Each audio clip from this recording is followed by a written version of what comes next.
Vamos a darle la bienvenida a nuestro primer invitado de esta mañana. Nos acompaña el comando Alex Segura.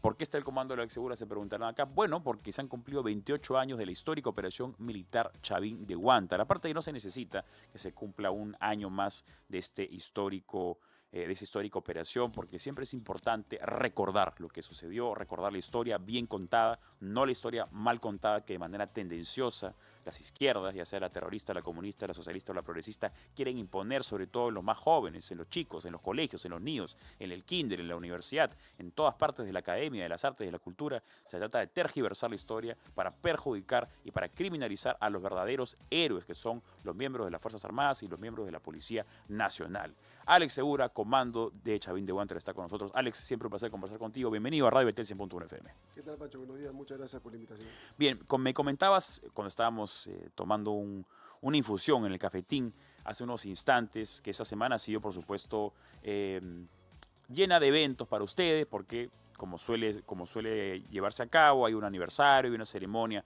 Cuéntale a los peruanos un poquito en qué consisten las ceremonias que se suelen llevar a cabo en la semana donde se conmemora un año más de esta histórica operación. Bueno, la ceremonia central se realiza el 22 de abril, ¿no? En la réplica de la residencia, lo que fue la residencia del embajador de Japón, ahí en Chorrillos, lo que ahora es un museo. Sí.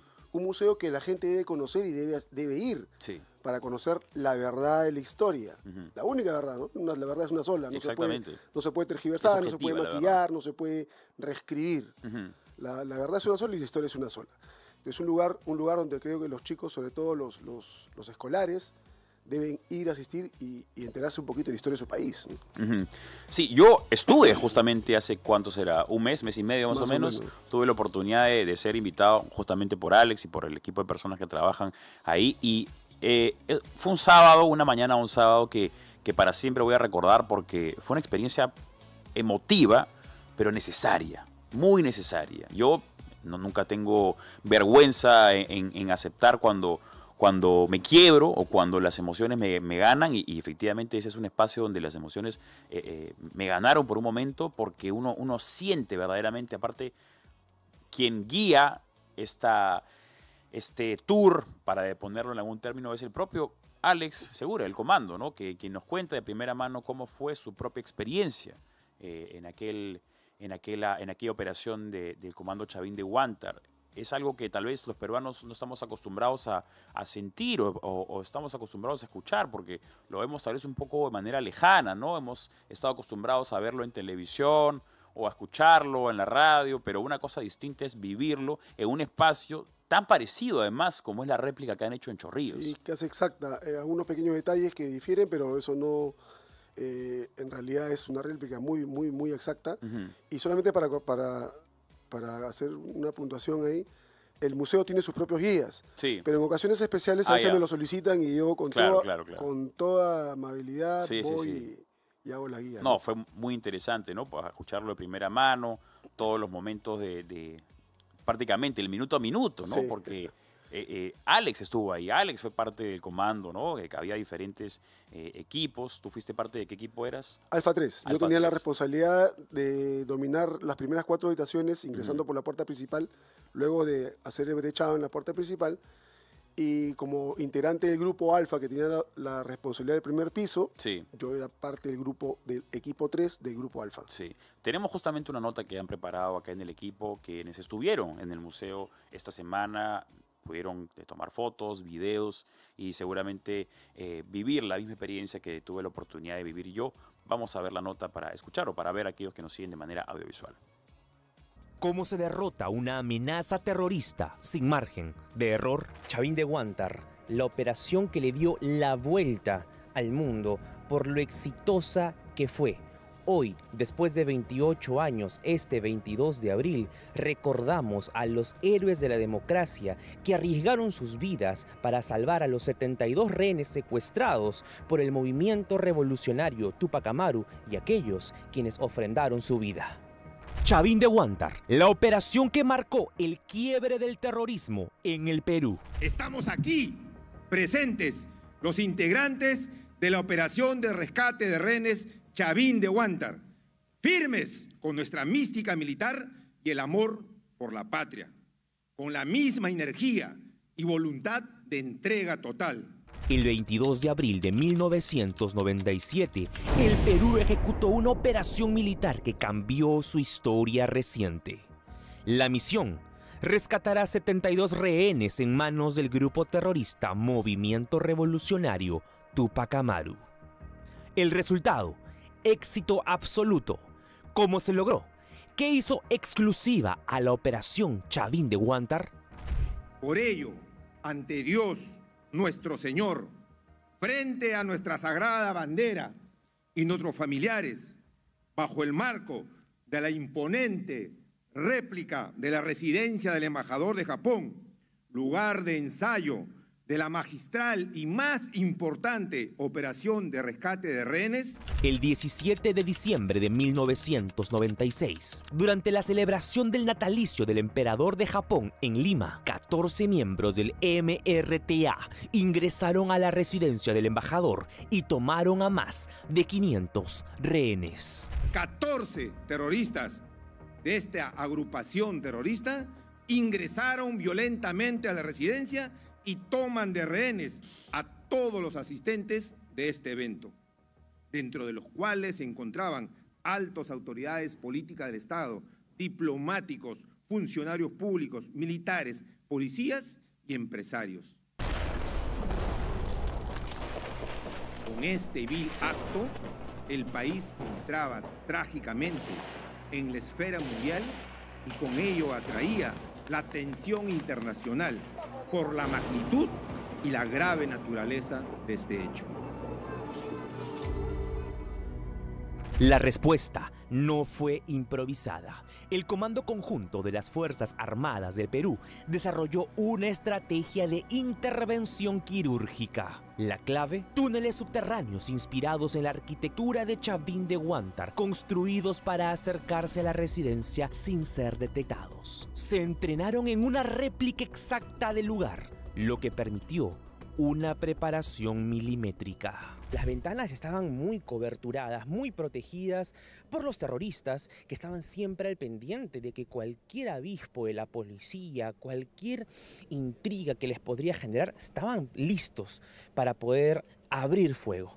Pero fue la estrategia de los cerebros de aquellos que gestaron esta operación victoriosa que lograron penetrar, no por las ventanas solamente, sino desde los túneles hacia los principales rincones donde se encontraban incluso jugando los terroristas un partido de fútbol. A las 3:23 de la tarde, el 22 de abril del 97, se dio inicio al operativo. Una carga explosiva detonó en la sala de juegos donde algunos terroristas hacían deporte. El equipo de asalto ingresó en segundos, neutralizó a los captores y liberó a los rehenes.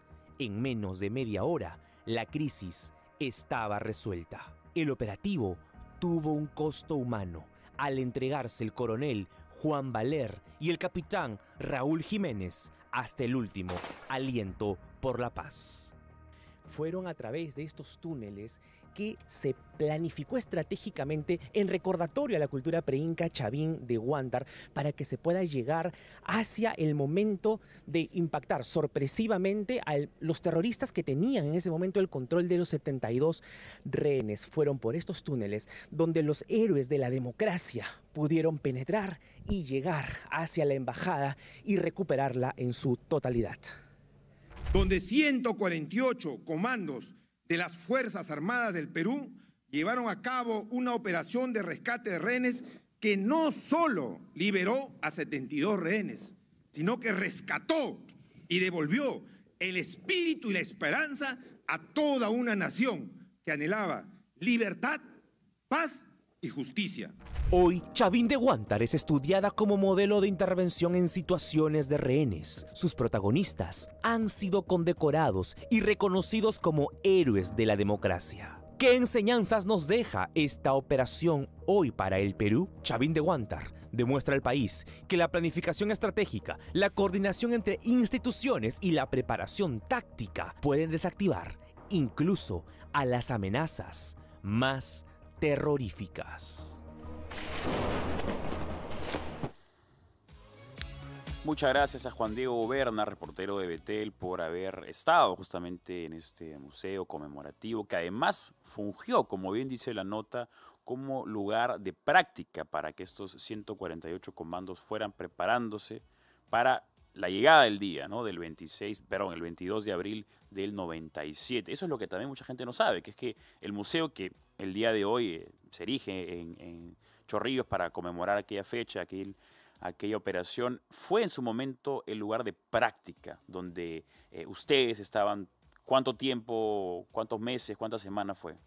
Desde el día siguiente que el MRTA toma la residencia del embajador de Japón, nosotros nos organizamos, convocamos a la fuerza de intervención y comenzamos a entrenar. La réplica del museo se construyó en el mes de enero porque necesitábamos un lugar de entrenamiento que tenga las mismas, que sea similar. Sí.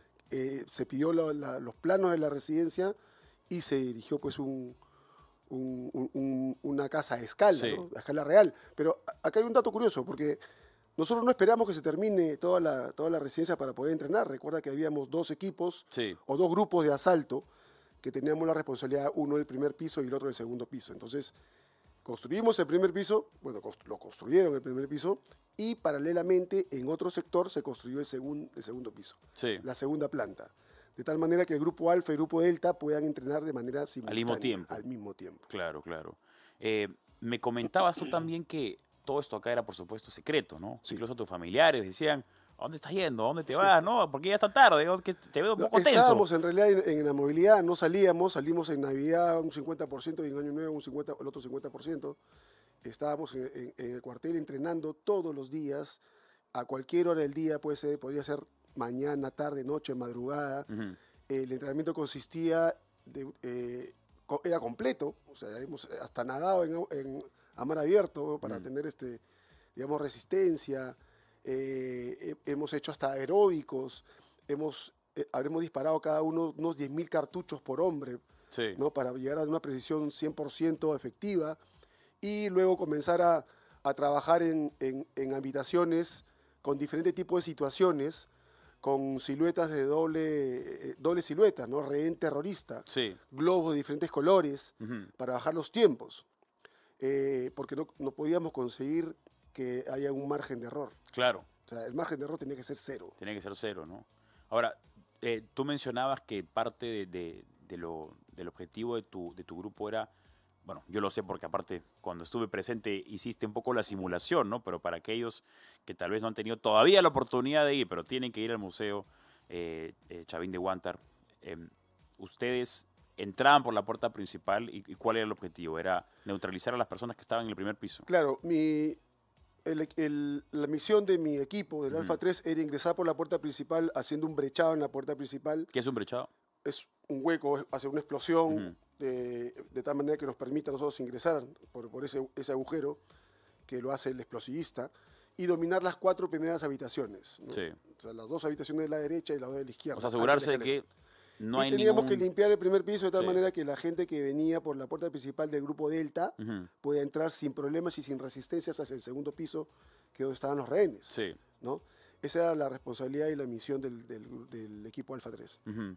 Ahora, siempre se habla, se venció al terrorismo, ¿no? A veces se habla, se venció el terrorismo cuando se capturó a Ismael Guzmán en el 92, se venció al terrorismo cuando se llevó a cabo la exitosa Operación Chavín de Huántar en el 97, pero el día de hoy vemos cómo estas ideas han proliferado, lamentablemente, y si bien no vemos a terroristas con el pasamontañas o con la AK-47, igual vemos que las ideas han continuado.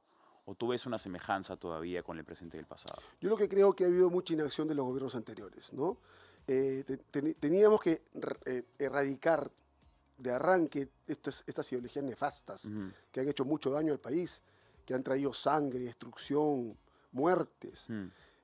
Sí, pues nos ha faltado y nos está faltando, ahora mismo estamos viendo con el tema de la delincuencia, nos está faltando poner mano dura. Acá la violencia que te ataca, que hace víctimas a los ciudadanos, a los peruanos, de todo nivel, ¿eh? Y de toda edad, tiene que ser enfrentada con la fuerza que el Estado te da, con toda la fuerza que el Estado te da. Tiene que ser aplacada en su totalidad. Sí. No puede haber medias tintas aquí. Las cosas tienen que ser a problemas grandes soluciones radicales.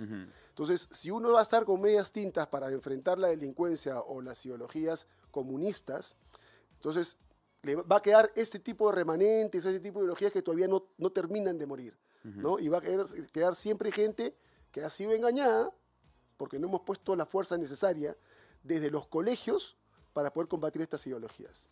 Si nosotros permitimos o le damos un cachito de ventaja a este tipo de ideologías, pues vamos a unos años vamos a volver a tener lo que vivimos en los 80 y 90. ¿Tú crees que, digamos, podría ser ese el futuro? Si es que se normaliza el comportamiento del terrorista o si por otra parte se continúa criminalizándolos ustedes, ¿no? Porque vemos que hay personas, esto verdaderamente a mí me molesta muchísimo, cuando hay personas que para comenzar utilizan el término conflicto armado interno en vez de lucha contra el terrorismo, ¿no? Eso ya es una ofensa en sí mismo, porque quieres relativizar la situación de lo que ocurrió. Es ignorancia también. Es ignorancia. O sea, porque la gente dice, conflicto armado interno, esto fue un conflicto armado interno. No fue un conflicto armado interno.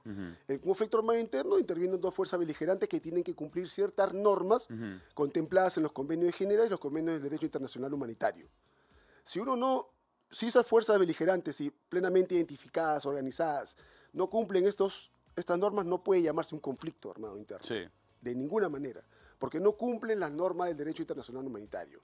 Que alguna de ellas dice, por ejemplo, no meterse con la población civil, que fue exactamente lo que hizo Sendero y el MRTA. Sí. Recordemos las cárceles del pueblo que tenía el MRTA, donde te metían a los secuestrados en huecos de 1,5 por 1,5, y si no salías con 45 kilos menos, salías muerto. Claro, y mucha gente de los que sí salieron terminaron falleciendo al poco tiempo, ¿no? Y totalmente traumados, ¿no? Traumatizados con lo que habían vivido. Exactamente, ¿no? El ideólogo de estas cárceles del pueblo es Peter Cárdenas, un terrorista que el día de hoy vive en Suecia libre, y vive en Suecia libre gracias justamente a los gobiernos progresistas de Paniagua y de Toledo, que con García Sayán, que fue ministro de Justicia en ese entonces, reevaluó las sentencias que tenían esos terroristas. Peter Cárdenas estaba condenado a cadena perpetua, y gracias, lamentablemente, a estos macabros, y me gustaría atribuirles otros calificativos peyorativos, pero que no puedo pronunciarlos en este espacio televisivo y radial como es Betel, pero ya saben ustedes a qué me estoy refiriendo. Debido a estas personas se cambió la nomenclatura y ahora tenemos a terroristas que están libres en Suecia o en otras partes de Europa y siguen haciendo política desde ahí. ¿Y ustedes creen acaso que han dejado de ser terroristas? ¿Ustedes creen acaso que están arrepentidos de sus acciones, de haber maltratado, torturado y matado a personas? Absolutamente no. Y por otra parte tenemos a los comandos Chavín de Huántar que han sido perseguidos por la justicia por su labor, como si ustedes fueran los criminales por presuntamente haber vulnerado los derechos humanos de los pobres señores terroristas. Hay que recordar que ahorita en cárcel ya casi no hay terroristas, pero hay bastantes militares. Y hay gente que ha muerto en las cárceles, ha muerto denunciados y sentenciados prácticamente a cadena perpetua los militares. Sí. Ahora, sí, estuvimos 15 años, 14 años enjuiciados, ¿no? Sí. Acusados y denunciados por delitos de lesa humanidad, por homicidio calificado y por asesinato, ¿no? A terroristas. Por una operación donde nosotros ingresamos para rescatar vidas, no para quitar vidas, no para rescatar vidas de personas que ni conocíamos, ofreciendo nuestra propia vida de por medio. Fuimos enjuiciados, fuimos denunciados y mira, cosa interesante lo que te voy a decir y un poquito incomprensible también. El Ministerio Público abre el proceso por una carta que le envían de Japón. ¿Quién le envía esta carta de Japón? Un ex rehén, que era un funcionario de tercer nivel de la embajada japonesa, y de Takogura, que al final terminó sus días muerto en un hospital psiquiátrico, creo. Donde dice que los comandos asesinaron a un delincuente terrorista rendido. Esa simple carta bastó para que todos los comandos que participamos en la operación, al menos la patrulla tenaz, estemos enjuiciados, perseguidos y en procesos judiciales que duraron 14 años. Yendo al Ministerio Público a rendir nuestra manifestación. Nosotros cuando realizamos la operación, nunca se nos pasó por la cabeza siquiera que la gente nos reconozca. Sí. Siquiera que salgan nuestros nombres, nuestros rostros. Nosotros debimos permanecer en la clandestinidad hasta el día de hoy, ¿no? Ni siquiera esperábamos las gracias de la población. pero tampoco esperábamos que nos tilden de asesinos. No, pues eso es terrible. Ahora, lo que también ha sido tendencia en las redes sociales es que ha aparecido este personaje de Harvey Colchado. No es santo de mi devoción, creo que tampoco es santo de devoción de muchos peruanos por sus proclividades hacia el área más progresista, caviar del Perú, y quien aprovechó el 22 de abril para tirarse flores a sí mismo. Me pareció ya un acto de soberbia y de vanidad, pero tremendo, ¿no? Un pecado terrible, porque el 22 de abril lo que se tiene que celebrar y conmemorar es a ustedes, a los comandos. Si bien tú efectivamente has tenido incluso la humildad de decir, no debimos haber sido ni siquiera nombrados, debimos habernos mantenido anónimos, sin embargo, los enemigos, que son estos caviares maquiavélicos, los hicieron famosos a ustedes con los juicios que tuvieron en contra. Pero Harvey Colchado se ha otorgado a sí mismo cierta responsabilidad y cierto mérito. Dice que también fue parte de, que participó de alguna manera en el equipo en el que estaba. ¿Es eso cierto o el señor está exagerando? Yo no reconozco al señor Harvey Colchado como parte de la Operación Chavín de Huántar. Ni el que habla, ni ninguno de mis compañeros. Nunca lo hemos visto. Tengo entendido, por informaciones de inteligencia que también es parte de nuestro grupo, que el señor Colchado estuvo los primeros días como parte de un equipo de escucha, pero fue retirado porque hubo fuga de información.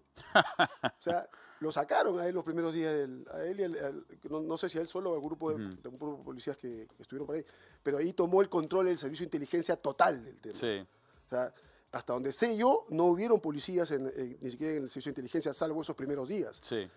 Que es lo que Harvey Colchado dice, yo, Chavín de Huántar, ¿de dónde? Nosotros no lo reconocemos. Sí. Inclusive la asociación Chavín de Huántar, a la cual que hemos creado nosotros sacamos un comunicado hace un tiempo, desconociendo la integración de este señor Harvey Colchado como parte de nuestra patrulla. O sea, nosotros no lo hemos visto y sabemos que no ha estado ahí. Los primeros días, no sé si eso sea suficiente para darse de Comando Chavín de Huántar. Aprecio la aclaración, ¿no? Porque me parece una falta de respeto y de tino. En todo caso, que se quede callado, que guarde silencio. La única manera de anunciar algo el 22 de abril es simplemente reconociendo el mérito de la Operación Chavín de Huántar. Pero que este señor tenga la soberbia, la más vanidad. aún siendo inteligencia. Más aún siendo inteligencia. Los hombres de inteligencia son los que más soterrados deben permanecer. O sea, claro, pues no, ahí te das cuenta de la desesperación que tienen algunas personas para llamar la atención. Yo estoy convencido de que el señor Harvey Colchado va a ser probablemente candidato a diputado con algún partido progresista, seguramente, porque ya lo hemos visto conversando con el Partido Libertad Popular. Y curiosamente, con este partido también está conversando Gino Costa, un conocido caviar progresista, quien considera que hubo un conflicto armado interno, que siempre ha tratado de criminalizar a la policía y a los miembros de las Fuerzas Armadas, y quien dijo él, y estoy citándolo literalmente, no estoy parafraseando, él dijo, ¿por qué siempre mueren criminales y no mueren policías, ¿no? Mueren muy pocos policías, dijo el señor Gino Costa, quien fue ministro del Interior. ¿Cómo es posible que una persona de esas naturalezas inmorales sea ministro del Interior? Es verdaderamente lamentable. Teníamos también unas imágenes porque me comentan en producción que en alguna parte de Perú, creo que era en Tacna, me decían que era en Tacna, no recuerdo qué parte, pero vemos imágenes donde se trata de reivindicar justamente estos movimientos comunistas, ya con normalidad, ya sin asco, ¿no? Porque en la década en el siglo XX, perdón, después de la Segunda Guerra Mundial, hubo una vergüenza justa, por decir, por el comunismo, ¿no? Nadie decía que era comunista, porque ¿cómo vas a ser comunista? ¿Cómo vas a ser tan ajeno a la inteligencia, para no utilizarlo en términos soeces? ¿Cómo vas a ser tan tonto de promocionar justamente este tipo de ideas tan nefastas? Y en alguna parte del Perú, y también me enviaron a mí imágenes de España. En Madrid está el Movadef compartiendo y ofreciendo libros que tienen este carácter de subversión o de promoción al pensamiento Gonzalo. ¿Cómo es posible que hemos llegado a ese punto? O sea, lo que pasa es que estamos flexibilizando las normas. O sea, la apología al terrorismo debe sancionarse con cárcel. Sí. Y hemos visto muchos casos de ello. Pero nuestras autoridades de justicia, nuestros administradores de justicia, no cumplen la ley. Son muy laxos. Ese es el problema. Hemos flexibilizado las leyes.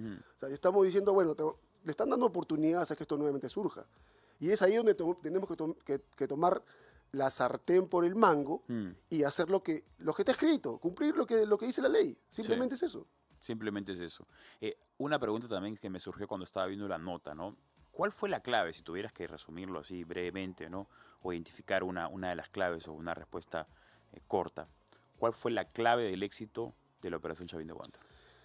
la entrega y la preparación del personal que intervino. Porque nosotros estábamos dispuestos a entregar la vida. En una operación de esta naturaleza, según las estadísticas, arrojaba que entre el 50 y el 60% de la fuerza iba a fallecer y más o menos un promedio del 40% de los rehenes también. Esas eran las estadísticas. Esas eran las estadísticas. Wow. Entonces uno sabía y estabas en un 50% de no salir y un 50% de salir. Pero aún así, nosotros fuimos queríamos entrar. Teníamos una responsabilidad, una misión. Era nuestro trabajo, es correcto, era nuestro trabajo. Pero no creo que existan muchos trabajos donde tú lo hagas y puedas perder la vida en ese momento, ¿no? O sea, tú me comentabas, me acuerdo cuando estábamos en el museo, que minutos antes de salir del túnel, ¿no?, en el que se encontraron ustedes, tú te mirabas con tus compañeros y era... Sí, era un momento muy emotivo, lo recuerdo muy claramente, tengo todos los detalles en la cabeza, no se me borra ninguno. Cuando ya nos habíamos mimetizado los rostros para poder bajar al túnel, en la casa que estaba a retaguardia de la residencia, estábamos todos los comandos de pie esperando el momento del turno para bajar. Y mi equipo, que tenía la salida más próxima a la puerta principal, era el primer equipo que bajaba porque tenía la salida más lejana. Pero yo miraba a mis compañeros y estoy seguro que ellos hacían lo mismo, y los miraba y pensaba y decía, ¿los volveré a ver? ¿Me volverán a ver luego? No, ¿a cuántos volveré a ver y a cuántos no? ¿Cuántos quedaremos dentro? ¿Cuántos regresaremos a ver nuestras familias? ¿Cuántos nos abrazaremos después? Y obviamente el calor del momento por todo el equipo que llevabas, la adrenalina que corría a 1000, te hacía sudar, y me palmoteaba el hombro con mis compañeros y le decíamos, bueno, vamos con todo, ¿no? Vamos con todo y nos vemos más tarde, claro que sí. Con la certeza. ¿No? Claro, con confianza. Y fue en ese momento donde yo dije, ¿regresaré o no regresaré? Me persiné, oré y le dije a Dios que si la operación no salía bien, a mí no me saque vivo de la residencia. Y que si eso iba a ser así, que me despida de mi familia, de mis padres, de mis hermanos. Me volví a persignar y me olvidé de todo, lo demás todo lo que no sea concerniente a lo que tenía que hacer, minutos después saliendo de esa chimenea en ese túnel, ¿no? Wow, qué fuerte en realidad. Pero qué importante escuchar las declaraciones y las anécdotas de comandos como Alex Segura. Nuevamente, yo invito a la población a que vayan a este museo. ¿Cuáles son los horarios? ¿Cuáles son los días en que está abierto? El museo está abierto, creo que lunes a sábado, de las 9:10 de la mañana hasta las 4 de la tarde. Sí.